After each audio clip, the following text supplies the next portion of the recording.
Depuis que Lina a disparu, toutes les hypothèses voient le jour.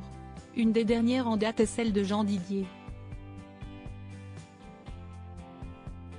Il est persuadé que Lina est en vie et que sa disparition a été orchestrée par une femme d'âge mûr. Explication. Cela fait plus d'un mois que la jeune Lina, âgée de 15 ans, a disparu alors qu'elle devait retrouver son petit ami Tao à Strasbourg pour une journée en amoureux. Pour le rejoindre, elle se rendait à pied à la gare de Saint-Blaise-la-Roche, via un chemin qui se trouvait le long d'une route d'une longueur de 3 km. Et puis plus rien. L'ancien maire de la ville l'a vu se filmer le long de la route et un autre homme dit l'avoir aperçu dans une voiture qui se dirigeait à contresens. L'enquête se poursuit, la mère de Lina se mure dans le silence et d'autres prennent la parole alors que peut-être ils ne le devraient pas. Un des derniers témoignages est celui de Jean Didier qui a partagé ses prémonitions sur l'affaire comme l'a dévoilé Pleine Vie. Pour lui, ce serait une femme d'âge mûr qui serait au cœur de l'affaire et l'adolescente l'aurait suivi volontairement.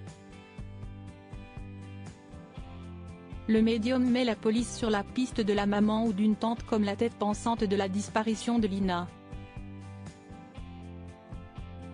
Selon lui, la jeune femme devrait refaire surface très prochainement puisqu'elle est partie dans le seul but de se découvrir. La relation qu'entretient l'adolescente avec Tao aurait réveillé en elle de la curiosité concernant sa sexualité. Elle serait donc en train de vivre ses premières expériences en tant que femme, est-il rapporté.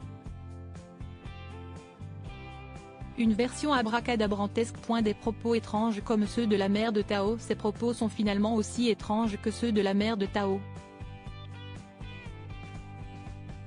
Alors que certains se demandaient où chercher, elle aurait émis l'hypothèse étonnante, sans que l'on sache sur quel fondement, que Lina était blessée au niveau des jambes et se trouvait dans une maison ou une usine désaffectée dans un rayon de 20 km. Propos rapportés par Le Figaro.